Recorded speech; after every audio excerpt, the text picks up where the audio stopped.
Hey there. Today we're diving into a pretty hot topic that's been making waves lately: whether you should quit your job. With the whole Great Resignation 2.0 thing happening in 2024, this isn't just random chatter, it's a genuine movement that's got everyone from entry-level workers to CEOs rethinking their careers. And trust me, this isn't just another follow your dreams pep talk. We're going to look at the cold, hard facts. This is the Finance Virtuoso channel. If you're new here, hit subscribe and the notification bell for the best money tips and tricks. First off, let's talk numbers, because they're pretty wild. In 2021, we saw 47 million people quit their jobs, a record number. Then 2022 said, "Hold my beer," and topped that. Fast forward to 2024, and surveys are showing that about 30% of workers are planning to quit this year. That's basically 1 in 3 people in your office thinking about jumping ship. But here's what's really interesting: this isn't just about people being unhappy with their bosses or wanting better snacks in the break room. We're seeing a fundamental shift in how people think about work. Quick history lesson, and I promise this matters. Back in 1940, we set the 40-hour workweek standard.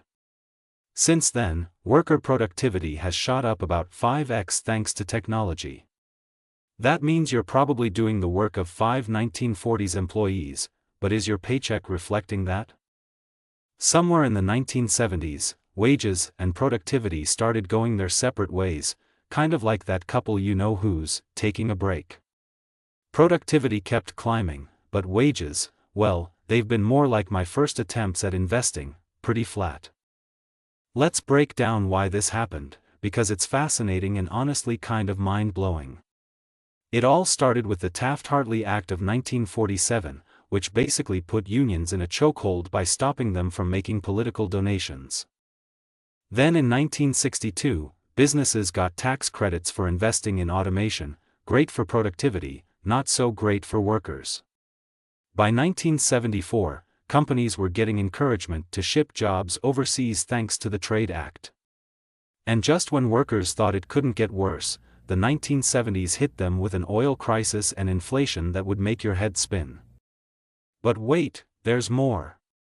The 1980s brought right-to-work laws that weakened unions even further, and then NAFTA in the 1990s opened the floodgates for competition from lower-wage countries. Fast forward to the 2000s, and China joining the World Trade Organization put even more pressure on American wages. Then the 2010s introduced us to the gig economy, great for flexibility, not so hot for benefits and job security. Now, here's where it gets really interesting. Along comes this neurosurgeon with a story that perfectly captures why people are quitting even high-paying, prestigious jobs. After 10 years of performing complex surgeries, he noticed something fascinating: the patients who recovered best weren't just the ones who got perfect surgery. They were the ones who had good sleep, low stress, healthy relationships, and time for exercise. In other words, all the things that our modern work culture often forces us to sacrifice. This surgeon's realization hits at something deeper that's driving the Great Resignation 2.0. It's not just about money, it's about the growing understanding that our current work model might be fundamentally broken. Think about it, we're still following a work schedule designed in the 1940s, when the world moved at the speed of typewriters and landline phones, not AI and instant messaging. The pandemic really blew the lid off this whole situation. When everything stopped, people had time to ask themselves some serious questions. Are we living to work, or working to live? Is the trade-off worth it? And perhaps most importantly, if not now, then when? The global shutdown, followed by over 20% inflation in just a few years, made many realize that the old social contract of "work hard and you'll be secure" might not be holding up its end of the bargain anymore.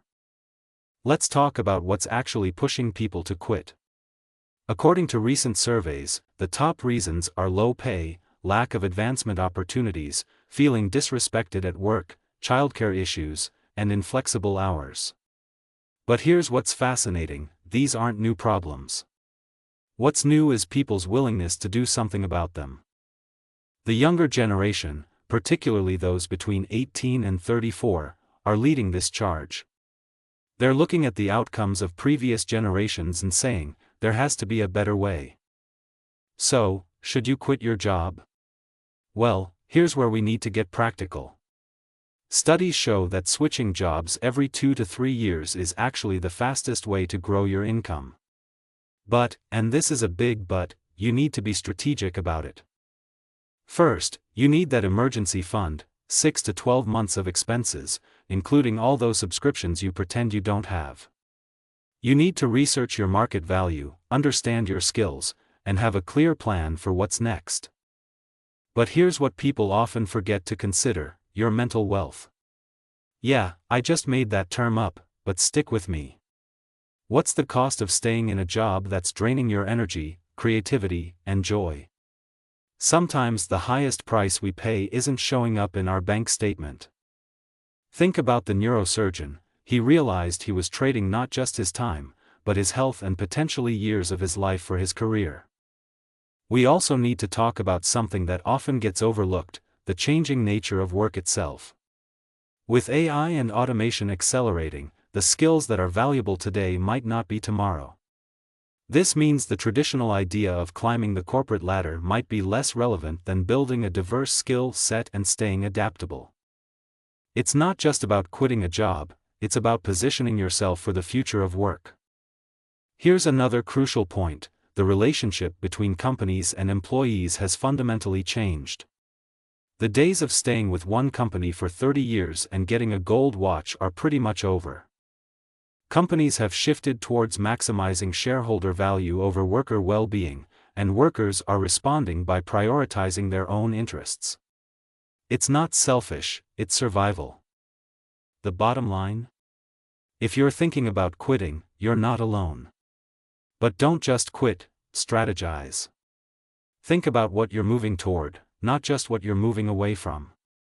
Consider upskilling while you're still employed. Build your network. And most importantly, remember that your career is a marathon, not a sprint. Make moves that set you up for long-term success, not just short-term relief. Before I wrap up, I want to hear from you. Are you considering a job change? What factors are pushing you toward that decision? Drop your thoughts in the comments below.